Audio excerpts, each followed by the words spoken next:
Apa kabar semuanya? Nggak kedengeran, apa kabar semuanya? Saya Dian Ina Mahendra, saya biasa dipanggil Ina. Saya sekarang bekerja sebagai kepala bidang pameran di Museum of Modern and Contemporary Art in Nusantara, Museum Macan. Mungkin kalau udah pernah dengar. Satu hal yang penting saya sampaikan adalah Museum Macan itu nggak banyak macannya. Jadi jangan nyari macan di sana. Saya mau memulai percakapan kita siang ini dengan mengajukan sebuah pertanyaan yang sangat sering ditanyakan ke saya. Gimana sih caranya supaya masyarakat lebih berminat untuk datang ke museum? Lalu biasanya ini akan disambung dengan keluh kesah panjang lebar tentang bagaimana museum itu tidak menarik, bagaimana museum itu terlihat seperti tempat penyimpanan barang-barang, bagaimana kalau kita datang ke sana displaynya nggak pernah diganti dari sejak museumnya didirikan sampai hari ini. Lalu disambung juga dengan debunya itu loh Mbak, tebal banget dan kita tuh bisa ngelihat debunya, kita bisa lihat kalau kacanya tuh nggak pernah dilap. Terus ada lagi yang bilang, oh iya saya udah pernah pergi ke museum, mungkin waktu SD. Terus orang yang ngomong sama saya mungkin usianya udah 20 sekian atau 30 sekian gitu. Saya mau menjawab pertanyaan ini dengan 3 studi kasus. Berdasarkan pengalaman mengunjungi museum yang sudah pernah saya lakukan. Dan juga berdasarkan program yang sudah pernah kami jalankan di Museum Macan. Karena di Macan saat ini saya mengepalai tim yang boleh dibilang melahirkan 2, 3, 4 program pameran setiap tahun. Saya kerja di Macan dari sejak tahun 2017 jadi lumayan lah ya. Saya bisa ngomong tentang pengalaman 5-6 tahun ke belakang. Oke. Studi kasus yang pertama, ini adalah sebuah pameran yang terjadi di Museum Sejarah Alam. Jadi museum yang koleksinya adalah benda-benda yang udah datang dari berapa puluh atau ratus tahun yang lalu.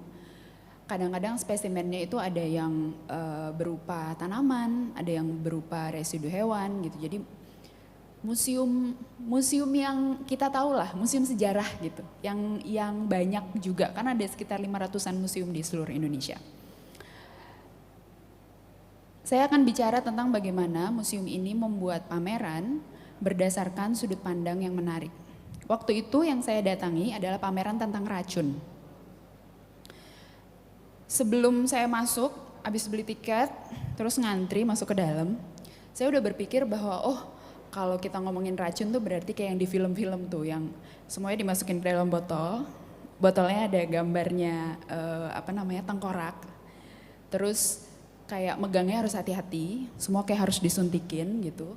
Karena kalau misalnya nggak hati-hati nanti kita bisa meracuni diri kita sendiri. Lalu ini hal pertama yang saya lihat. Setelah ngantri panjang, yang saya lihat adalah teman-teman, Bapak Ibu sekalian, satu mangkuk garam. Itu kayak ngapain ya? Terus museumnya jauh, yang berarti bayarnya mahal gitu kan. Udah ngantri dingin-dingin, terus yang saya lihat pertama adalah semangkok garam. Tapi kemudian setelah membaca penjelasannya, saya jadi paham, kok kelewatan sih? Jadi kalau kita mau membunuh orang, saya tidak menyarankan ini untuk dicoba di rumah. Ini hanya untuk pengetahuan aja. Kalau kita berencana membunuh orang dengan benda apapun yang ada di dapur kita, hal pertama yang harus kita kumpulkan adalah semangkok kecil garam, dilarutkan dengan sejumlah air tertentu. Saya nggak mau Anda mencobanya di rumah, jadi saya nggak bilang airnya seberapa. Lalu disuntikkan ke orang yang kita target, dijamin meninggal.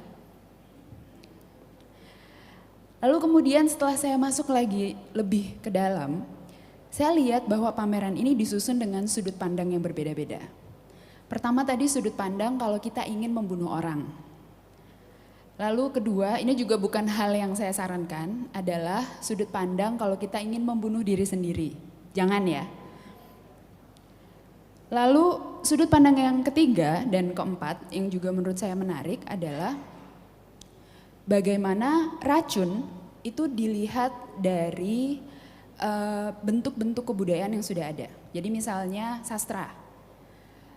Kalau di sastra itu contoh yang ada di dalam pameran ini adalah misalnya Mad Hatter dari Alice in Wonderland. Kenapa dia aneh, kenapa dia kelakuannya kadang-kadang agak gimana gitu. Itu sebenarnya karena sebenarnya dia sedikit keracunan sianida. Karena pada saat cerita itu dibuat, sianida adalah salah satu elemen yang digunakan untuk menyamak kulit. Nah, kulit ini yang dipakai oleh para pembuat topi.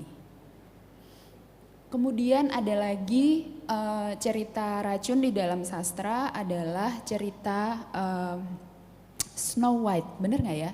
Ya kan, dia kan yang tidur lama banget, terus akhirnya dicium pangeran terus bangun gitu. Nah, kalau kesimpulan di dalam, bener nggak? Snow White, bener ya? Ya. Soalnya takut ketuker sama yang kurcaci itu. Oh emang iya? Oh oke. Oh iya bener. Nah jadi kalau di dalam pameran itu penjelasannya sebenarnya gini. Kemungkinan besar dia diracun dengan belladonna. Ini salah satu tanaman yang ada di dalam sini, saya lupa yang mana.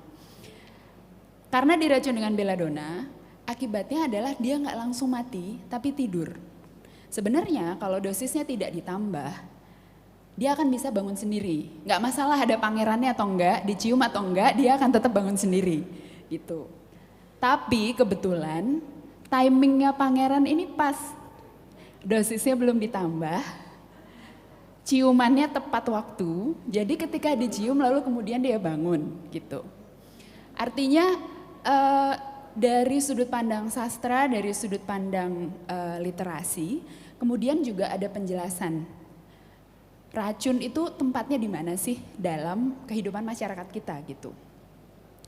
Lalu yang terakhir adalah dari sudut pandang kalau kita, nah ini adalah peran yang saya sarankan untuk Anda semua, berusaha menjadi detektif untuk memecahkan kasus pembunuhan yang menggunakan racun.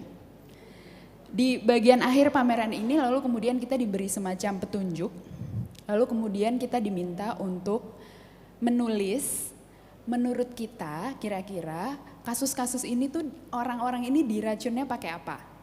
Setelah tadi kita udah ngeliat segala macam penjelasan ya, rhubarb, terus sianida, terus itu ada lantana di Indonesia pasti banyak, jadi hati-hati sama tanaman itu. Terus ada gimpi-gimpi, ini juga hati-hati sama tanaman itu karena kalau kepegang aja bisa gatel-gatel. Bagian akhirnya adalah kita bisa ngecek apakah jawaban kita benar atau enggak. Benar atau tidak bahwa ini racun yang dipakai untuk membunuh orang tertentu dalam kasus tertentu. Pertanyaan saya, kalau kita diberi fakta-fakta seperti ini, lalu bisa belajar dengan cara begini, kira-kira akan mau balik lagi ke museum apa enggak? Bener ya? Oke. Studi kasus kedua, salah, ya benar. Adalah soal eksplorasi.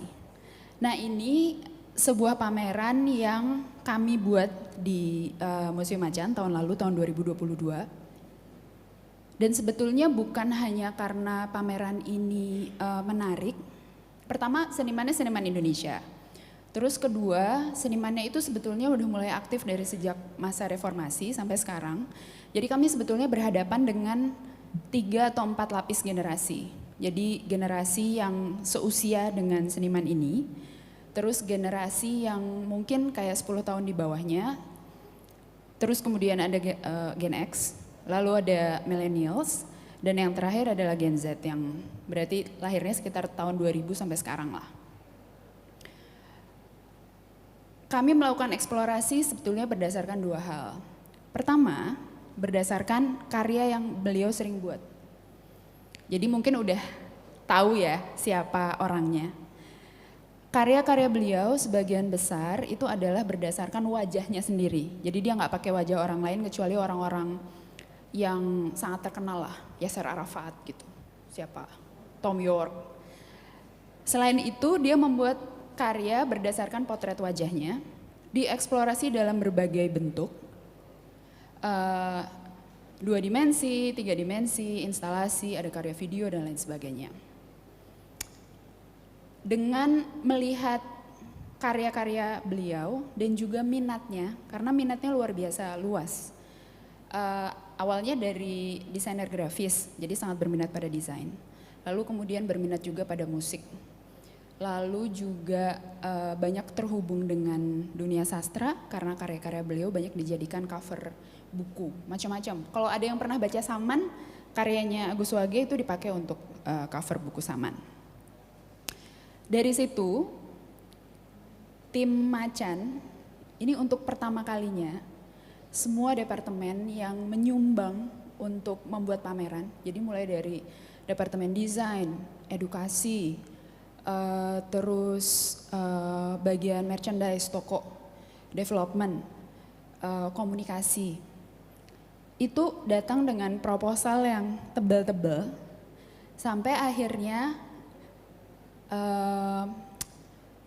kami bagian program, bagian kuratorial dan Mas Wage juga agak kebingungan untuk memilih ini yang mana ya gitu. Karena semuanya menarik, semuanya punya apa ya, punya argumennya masing-masing bahwa ini akan bisa jadi sesuatu yang baik kalau diproduksi. Tapi tentu saja kan budget terbatas, waktu terbatas gitu, jadi kita harus memilih. Akhirnya ini hal-hal yang kami buat. Misalnya kami bekerja sama dengan Common Ground, lalu kemudian mereka bikin menu khusus karena Mas Wage suka jagung. Jadi terus ada pastry yang dikasih cookies dari jagung, tapi cookiesnya bentuknya harus tengkorak gitu karena ada karyanya yang bentuknya seperti tengkorak. Terus ada mainan kayak buat keseimbangan gitu yang Mas Wage sering bikin waktu kecil. Dan itu dipakai untuk program anak-anak. Beliau mengarang satu melodi lagu dan kami akhirnya bisa bikin kegiatan meminta publik untuk menulis lirik lagu dan nanti lirik lagu yang terbaik setiap bulan itu akan kita pentaskan dengan band-band yang kira-kira ngetop lah zaman sekarang. Terus bikin merchandise juga segala macam, coklat, ada itu kayak pembakar dupa dan ada beberapa jenis merchandise lainnya. Dan terus saya bicara dengan beberapa penulis terkemuka Indonesia dan bahkan dalam rapat pertama mereka udah langsung bilang, oh iya kalau Agus Wage kita mau. Saya bicara dengan Laksmi Pamuncak, Gunawan Muhammad, Ziggy, terus Mas Eka Kurniawan, Erni Alajai dan Mahfud Ikhwan, dan mereka semua kemudian menyumbang untuk antologi yang kami terbitkan, merespon karya-karyanya Agus Wage. Jadi eksplorasi seperti ini, itu adalah hal kedua yang menurut saya membuat sebuah program pameran bisa lebih bermakna dan membuat orang akan tertarik untuk datang dan melihat apa sih yang dibikin gitu. Yang terakhir, pertanyaan tadi mau saya jawab juga dengan soal penyajian. Kalau pengunjung datang ke museum, apakah yang mereka lihat itu adalah sesuatu yang akan memperkaya diri mereka? Memperkaya bukan berarti terus kita bagi-bagi duit, terus pulangnya semua rekening tabungannya jadi nambah ya. Tapi ini soal intangible nih, ini yang ada di dalam kepala dan di hati. Yang akan saya jadikan contoh adalah pameran biasa aja sebenarnya, pameran sepatu, sneakers. Ini tuh benda paling basic yang semua orang punya. Siapa yang nggak punya sneakers di sini? Oke, good. Yang tadinya dibuat untuk olahraga, tapi lalu kemudian menjadi sebuah budaya baru, menjadi sebuah gaya hidup, menjadi sebuah penanda apakah orangnya trendy atau enggak. Pak Kosmas ini trendy, sneakersnya bagus. Terus juga tumbuh mungkin yang kalau di istilah-istilah budaya disebut sebagai counterculture. Karena kan orang-orang yang mengumpulkan sneakers itu dianggap menolak kemapanan. Padahal sneakersnya mahal ya, hanya yang mapan yang bisa beli sneakers semahal itu. Menolak kemapanan karena apa? Karena nggak pakai sepatu yang rapi. No, nggak mau pakai pantofel. Aduh, apalagi sepatu tentara, nggak banget gitu. Disajikan dengan mereka bahkan nggak bikin laser, nggak bikin immersive mind mapping, nggak bikin segala proyektor yang kayak bikin kita ada di nggak tahu di mana, a galaxy far far away, nggak gitu sama sekali. Mereka mulai dengan stripping to the bare. Jadi dibongkar aja semuanya. Ada berapa bagian sih sebetulnya yang membuat sebuah sepatu jadi disebut sebagai sneakers? Bisa dihitung sendiri. Mulai dari tali sepatu sampai alasnya. Sejarahnya gimana, kapan ada sneakers pertama, tampilannya juga biasa, material apa yang kira-kira bisa dipakai, jenis-jenis sneakers yang ada, kapan kira-kira sneakers itu mulai ada kerjasama dengan fashion dan terus kemudian menjadi sebuah gaya hidup tersendiri yang kayak gitu-gitu. Saya sebetulnya muter dari tadi, tapi yang mau saya bilang adalah keragaman program itu bisa menjadi salah satu cara untuk menarik minat orang dan memberi alasan orang untuk datang ke museum berkali-kali.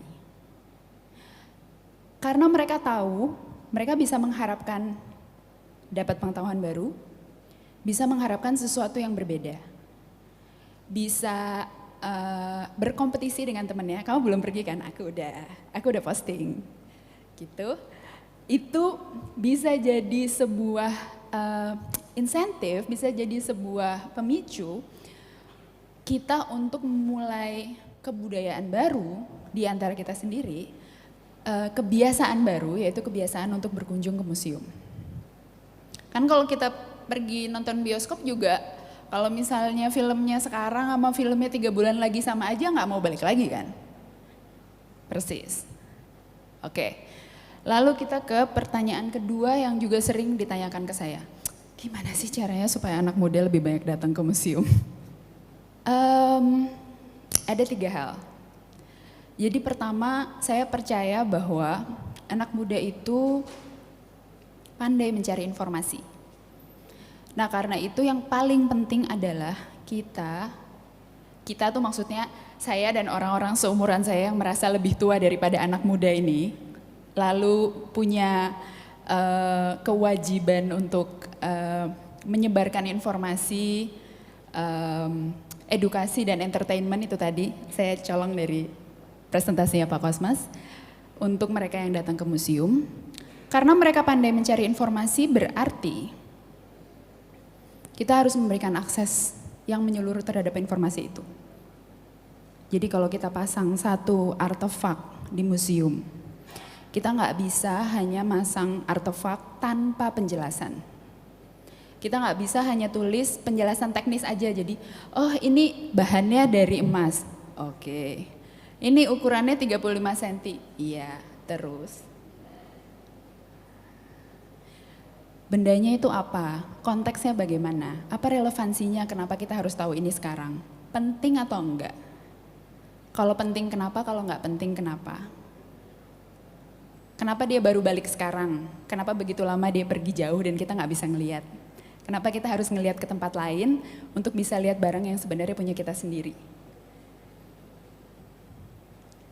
Lalu yang kedua, saya percaya bahwa audiens itu tidak bodoh dan bisa berubah.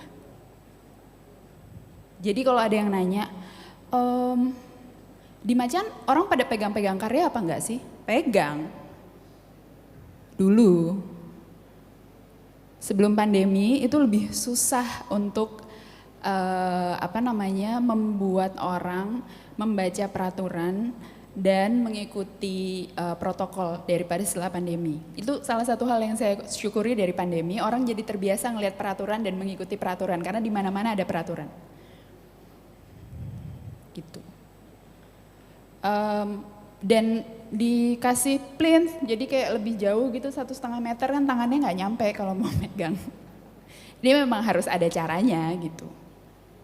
Orang bisa berubah. Ini saya nggak ngomongin berubah jadi lebih buruk ya, saya ngomongin berubah jadi lebih baik saudara-saudara. Jadi karena saya percaya itu, kami percaya itu, maka cara kami menyusun pameran, flow-nya, informasi apa yang diberikan, itu adalah berdasarkan pemikiran ini. Yang terakhir, yang ingin kami tuju adalah yang utama, audiens itu bisa mendapatkan pengetahuan dan pengalaman yang memperkaya diri mereka.